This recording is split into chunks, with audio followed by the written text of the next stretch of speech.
Hola a todos y todas, bienvenidos a Más Allá del Aula, reconfigurando el aprendizaje y la enseñanza con pedagogía freiriana, espacio donde reflexionamos sobre el presente, aprendemos del pasado y construimos un futuro educativo más justo, consciente y transformador. Soy Wilson Barreiro, su anfitrión, docente licenciado en Educación Artística, egresado de la Universidad del Tolima con especialización en música y danzas folclóricas nacionales e internacionales. Cuento con más de 15 años de experiencia en el ámbito educativo y cultural, caracterizándome por una profunda vocación hacia la enseñanza y el liderazgo de grupos desde temprana edad. Y hoy nos embarcaremos en una travesía fascinante por una corriente pedagógica que ha marcado la historia, como lo es la pedagogía crítica, una propuesta profundamente humanista que nos interpela como educadores y educadoras a ir más allá de la enseñanza tradicional. Hoy nos acompañan varios magíster que desde sus experiencias ahondarán en la pedagogía a partir de un artículo clave para esta reflexión, la pedagogía crítica como propuesta innovadora para el aprendizaje significativo en la educación básica, de María López López, publicado en 2019 en la revista de Ciencias Humanísticas y Sociales Reuso. Para esta actividad, nuestros invitados expresarán los siguientes temas. ¿Qué es la pedagogía crítica? Docente Isabela Hurtado. Principios fundamentales de la pedagogía crítica. Docente Juliet Suárez. Hacia un aprendizaje significativo. Docente María Jesusa Bonilla. Desafío para la praxis pedagógica. Docente David Santiago Polo. Y el cierre-conclusión por el docente Wilson Barreiro. Empecemos por lo esencial. ¿Qué es la pedagogía crítica? A menudo el término crítico se asocia con juzgar o corregir, pero en este contexto es mucho más que eso. Según López López, estamos ante una filosofía educativa que busca la emancipación y transformación social a través de la educación. 2019, p100. Para profundizar un poco más, invitamos a nuestra magíster Isabela Hurtado Hernández, psicóloga con más de 5 años de experiencia en el ámbito educativo, desempeñándose en una institución educativa del municipio de Jamundí, Valle del Cauca. A lo largo de su trayectoria ha trabajado en la promoción del bienestar emocional, el fortalecimiento de las habilidades socioemocionales de los estudiantes y la articulación entre la familia, la escuela y la comunidad. Se caracteriza por orientar el trabajo en equipo, la escucha activa y el compromiso con una educación inclusiva y humanizante. Ha liderado procesos de intervención psicoeducativa, orientaciones individuales y grupales y estrategias de prevención de problemáticas como el acoso escolar, la deserción. Su labor ha contribuido al desarrollo de ambientes escolares más seguros, empáticos y respetuosos de la diversidad. Bienvenida, Isabela. Buenas noches, Wilson. Gracias por la invitación a este espacio tan enriquecedor y tan significativo, lleno de aprendizaje y de muchas experiencias. La pedagogía crítica tiene en sus raíces a pensadores como Paulo Freire, quien criticó la educación bancaria ya que ésta deposita el conocimiento pasivamente y paulatinamente en los estudiantes, a diferencia de lo que propone Freire, una educación liberadora basada en el diálogo y la acción transformadora. Desde mi experiencia como psicóloga laborando en una institución educativa en el municipio de Jamundí, Valle del Cauca, he evidenciado cómo esta pedagogía se aplica en prácticas que fomentan la convivencia crítica frente a la exclusión y a la violencia estructural, promoviendo el empoderamiento de los estudiantes. Así, la pedagogía crítica es más que una teoría, es una praxis que conecta el análisis de la realidad con la creación de nuevas posibilidades individuales y colectivas. Por ejemplo, durante los procesos de orientación escolar, he promovido espacios de diálogo con los estudiantes que han presentado este tipo de situaciones relacionadas con la exclusión, discriminación o violencia estructural. Y en lugar de enfocarnos únicamente en la contención emocional, que es lo más importante, hemos trabajado en la construcción de una convivencia crítica sobre las causas sociales de su malestar y su indisposición, invitándolos a narrar y a impactar desde el empoderamiento a sus compañeros y no desde un discurso de victimización. A través de círculos de palabra, mesas redondas, ejercicios de reflexión selectiva y el acompañamiento sensible, hemos podido transformar estas experiencias en acciones relacionadas con estudiantes que anteriormente eran temerosos o que tenían problemas de autoestima por todo el tema de la situación de discriminación que presentaron. Hoy en día están empoderados y están impactando a los demás compañeros que están viviendo hoy ese tipo de experiencias relacionadas con la discriminación y lideran iniciativas de convivencia. Además participan en comités estudiantiles y son agentes de cambio dentro del aula. Continuamos con nuestro segundo punto, principios fundamentales de la pedagogía crítica. Veamos los pilares de esta pedagogía transformadora, tal como lo explica López en su artículo, Concientización o conciencia crítica. Para tener más claridad, invitamos a nuestra Magister Juliet Suárez Rosero, quien nos acompaña desde Madrid, Cundinamarca, licenciada en Educación Preescolar, con más de 15 años de experiencia en la formación integral de la primera infancia. Su trayectoria ha estado marcada por el compromiso con una educación inclusiva, afectiva y transformadora. Ha realizado diplomados en atención al menor preescolar, cuenta con una formación como intérprete en lenguas de señas colombiana y conocimientos en el sistema Braille, lo cual le ha permitido adaptar estrategias pedagógicas para responder a las diversas necesidades de aprendizaje de sus estudiantes. Desde hace 8 años también ejerce un papel como defensora de derechos humanos con una mirada crítica y activa frente a las desigualdades sociales, impulsando la reivindicación de los derechos de los sectores más vulnerables. Esta labor se entrelaza con su práctica docente, fortaleciendo su vocación por una pedagogía sensible, consciente y comprometida con la transformación social. Es una educadora apasionada por crear ambientes innovadores, donde el juego, la exploración y el respeto por la diferencia sean ejes fundamentales. Cree firmemente en el poder del amor como base para construir conocimiento, desarrollar habilidades y fortalecer vínculos que potencien el desarrollo de las niñas y los niños desde sus propias realidades. Bienvenida, docente Juliet. Hola, gracias por la invitación a este espacio tan maravilloso, donde no solamente queremos tratar de repetir contenidos, sino de leer críticamente una realidad. Y es desde estas realidades donde los estudiantes deben entender las causas estructurales de los problemas que los rodean y sentirse en la capacidad de actuar sobre ellos. Esta concientización es histórica y nos permite ver que lo que hoy parece algo natural, en realidad es el producto de procesos sociales que pueden y deben ser transformados. Por ejemplo, en una actividad normal en el aula con los niños y las niñas, se les pidió que dibujaran su familia. Una de nuestras estudiantes dibujó a su abuela y a su hermano. Y cuando compartieron sus dibujos, algunos compañeros preguntaban por qué no tenía ni papá ni mamá.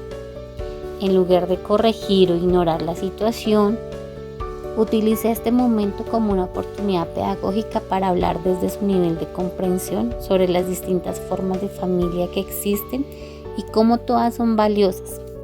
A partir de allí, propicié una conversación con cuentos, juegos, en los que reflexionamos sobre el amor, el cuidado, el respeto como elementos centrales de cualquier hogar. Con este ejercicio no solo abordamos un contenido de formación ciudadana, sino que a los estudiantes comenzaron a cuestionarse el por qué de muchas veces se les enseña que solo hay una forma correcta de familia. Entonces estas experiencias nos permiten leer críticamente una realidad y desde la primera infancia, esa infancia que a veces es olvidada por muchos y por muchas.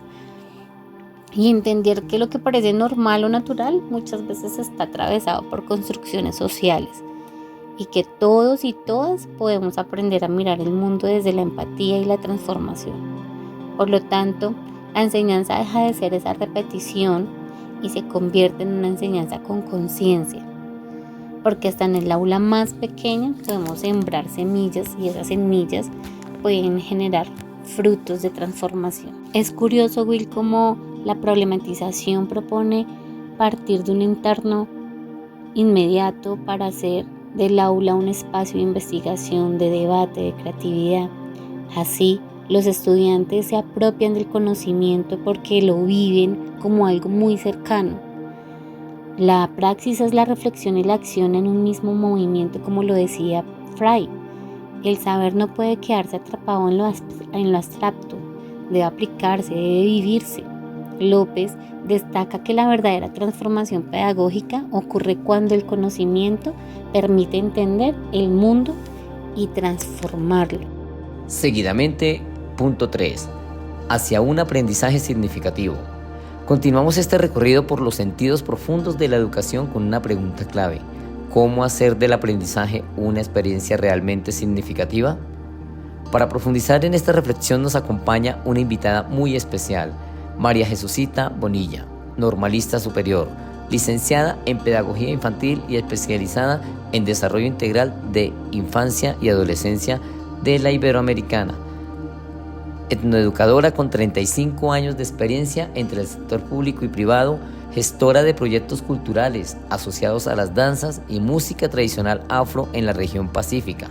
Actualmente se desempeña en el rol de docente de la institución educativa Justiniano Ocoró en el municipio de Timbiquí, Cauca, maestra comprometida con la idea de que la inversión artística y cultural en jóvenes de poblaciones vulnerables permeadas por el abandono histórico institucional es una manera efectiva de contribuir al desarrollo de la región. Tiene habilidades para trabajar con comunidades diversas y desarrollar estrategias pedagógicas innovadoras que fomentan el aprendizaje y el crecimiento personal. Bienvenida, docente Jesucita. Con mucho gusto. El aprendizaje significativo no ocurre cuando el estudiante simplemente memoriza datos, fórmulas o definiciones. Ocurre cuando lo que aprende cobra sentido en su vida, cuando se conecta con su historia, con su territorio, con sus emociones y sus preguntas. Hablar de aprendizaje significativo es hablar de humanidad. No se trata solo de enseñar contenidos curriculares, sino de generar espacio donde lo aprendido toque la vida, donde despierte la emoción y movilice el deseo de actuar. Es allí donde la pedagogía crítica, como lo plantea Paulo Freire y otras corrientes latinoamericanas, nos propone un giro poderoso. Enseñar no es llenar datos, sino dialogar con la realidad, invitar a cuestionarla, comprenderla e imaginar la distinta forma que tiene el aprendizaje.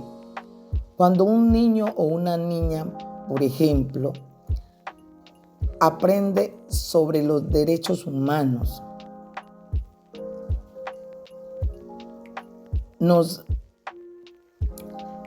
es de una cartilla, sino desde la pregunta: ¿por qué mi vecina puede ir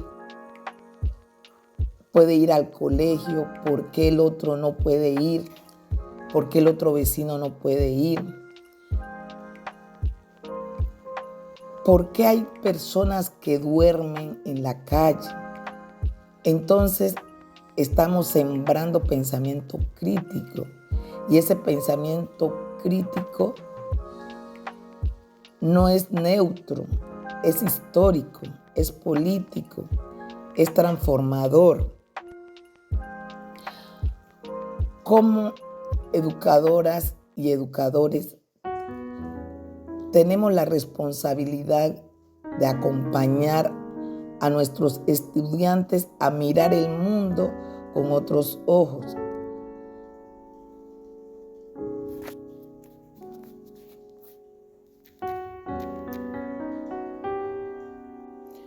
Como educadoras y educadores tenemos la responsabilidad de acompañar a nuestros estudiantes a mirar el mundo con otros ojos, a reconocer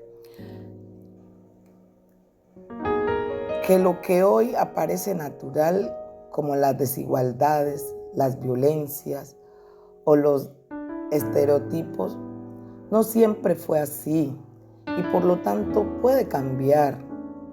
En el aula esto implica abrir espacios para que las voces de los niños y las niñas sean escuchadas, que puedan hablar de su familia, de sus sueños, de lo que les duele y de lo que no desean hacer. Que puedan ver que su experiencia tiene un valor y que aprender también es una forma de resistir, de sanar y de construir esperanza. Esto lo hacemos, por ejemplo, desde mi experiencia, cuando en el aula deja de ser un lugar de silencio y se convierte en un territorio de diálogo. Cuando enseñamos a leer no solo palabras, sino realidades.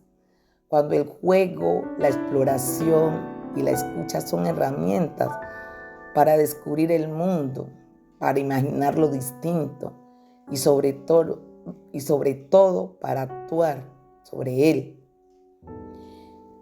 Tuve una experiencia muy hermosa hace muy pocos días en mi aula. Estaba hablando de democracia, el tema, y quiero que los niños lo globalicen de una forma muy natural, muy ejemplar. Entonces les hice un ejemplo donde saqué 2 compañeros y les dije, este es un candidato, este es el otro.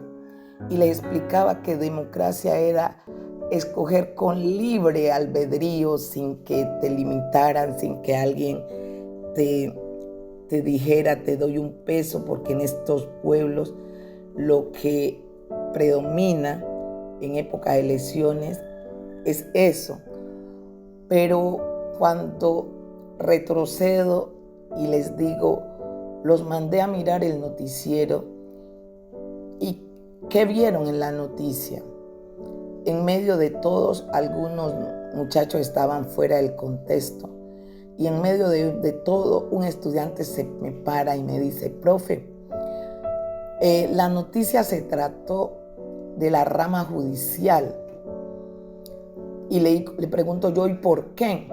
Porque el tema que se está dando con el presidente Uribe, de todas las cosas que él hizo, de todo lo malo, la rama judicial lo está aplicando y ahí están todos los jueces.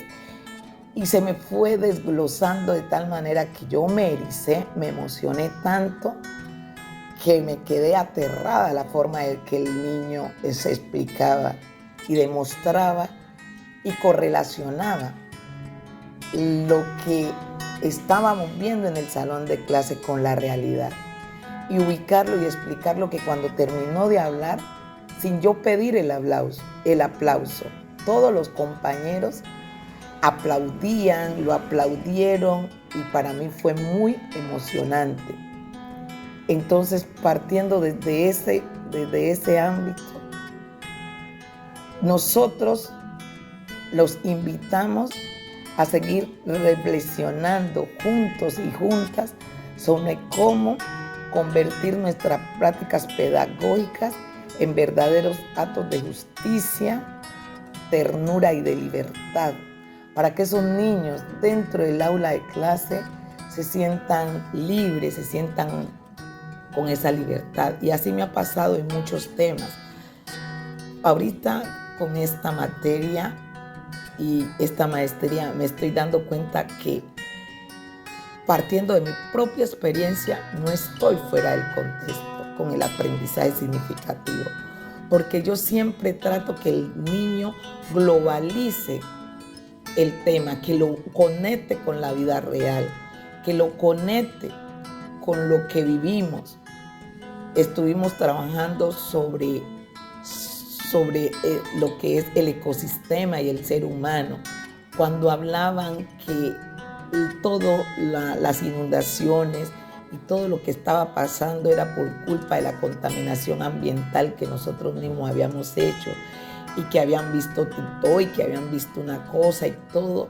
Me pareció muy, muy emocionante todo eso que nuestros estudiantes, que mis estudiantes me hacían en el aula de clase. Entonces, desde nuestra perspectiva, los invitamos y las invitamos a que nuestro salón de clase no sea un salón de silencio, sea un salón de descubrimiento, de encontrarse con la realidad, de conectarse con la realidad, y que cuando nosotros tiremos unos jóvenes al mundo, a la sociedad, a la calle, que vayan a enfrentarse con el mundo real, preparémoslos para eso, porque desde algunas expectativas, desde algunos contextos, los estamos tirando sin saber a qué van a encontrarse en la calle.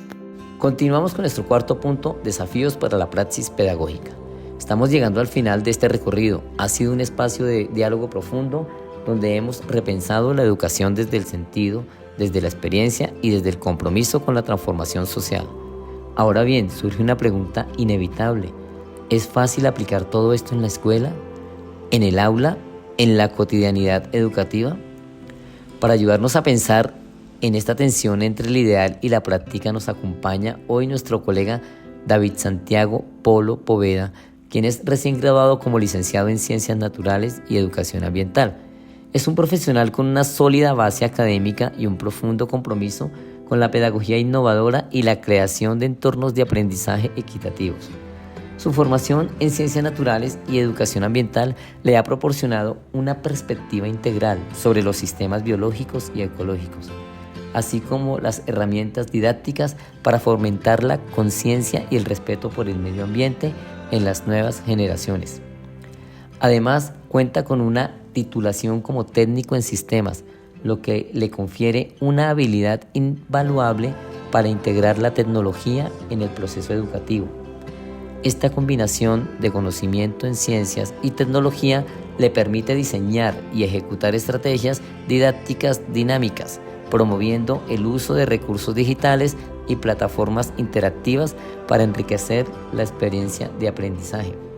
Se distingue por su particular interés y dedicación a la escuela inclusiva, reconoce la diversidad del aula como una fortaleza y se enfoca en desarrollar metodologías que atiendan las necesidades individuales de cada estudiante.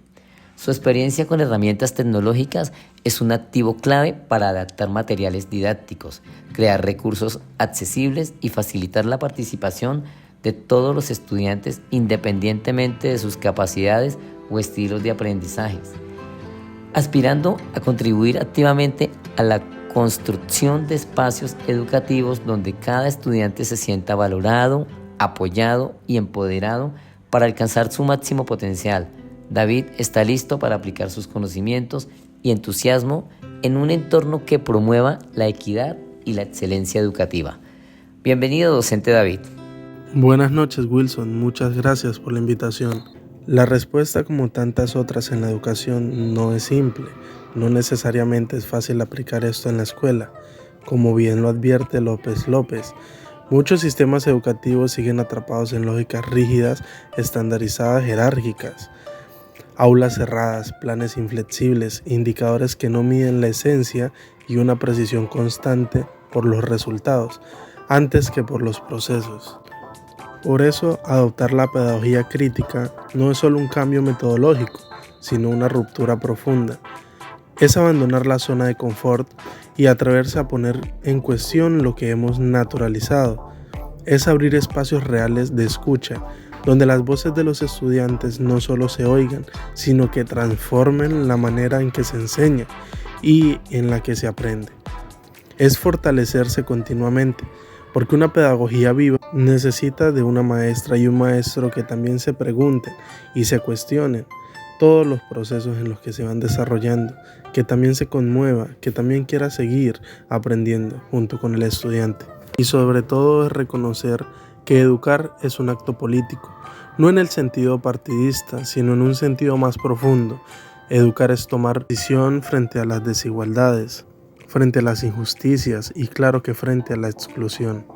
En este sentido, el maestro deja de ser un repetidor de contenidos para convertirse en un agente de cambio, un acompañante sensible que camina con sus estudiantes, que no enseña desde arriba, sino con ello, que los guía en el descubrimiento del mundo en sí mismo. Y esto se logra cuando la escuela se convierte en un espacio vivo, donde cabe la comunidad, la comunicación, el juego, la pregunta, el arte, la protesta, el silencio y el abrazo. Una escuela donde educar no es domesticar, sino liberar, donde aprender no es obedecer, sino imaginar. Cerramos este espacio entonces con la invitación a seguir caminando juntos y juntas, a seguir creyendo que la educación puede ser mucho más que transmisión de saberes, puede ser también resistencia, ternura y esperanza. Un ejemplo de ello es en el municipio de Tumaco, Nariño, como muchas regiones de Colombia afectadas por diversas problemáticas sociales y geográficas, enfrenta desafíos significativos en la implementación efectiva de la educación inclusiva, a pesar de la existencia de políticas nacionales, como viene siendo el Decreto 1421, busca la eliminación gradual de barreras para la educación de los estudiantes con discapacidad. La realidad en el terreno a menudo es muy distinta de lo ideal. Se califica o se asciende un estudiante no solo por su desempeño, sino que por sus discapacidades, en las que solo persiste en ascenderlo de año por comprensión o mal llamado lástima, mostrando la falta de acompañamiento que se tiene en estos casos, siendo notoria la falta de empatía e interés, dejándolos solos y distanciándolos de los demás estudiantes, afectando no solo su parte social, sino que también su parte psicológica. Muchas gracias. Hemos finalizado la actividad. Gracias por acompañarnos en este episodio de Más Allá del Aula. Hoy reflexionamos sobre cómo la pedagogía crítica, inspirada por Freire y revitalizada por autoras como López López, puede convertirse en la llave para un aprendizaje significativo, transformador e históricamente consciente. Los invitamos a repensar el aula, a repensarse como educadores y sobre todo a soñar con otra educación posible. No olviden compartir este episodio, dejarnos sus preguntas y contarnos qué experiencias han tenido con la pedagogía crítica, cómo la han vivido o podrían vivirla en su práctica docente. Hasta la próxima y recuerden, educar es un acto de amor, conciencia y esperanza.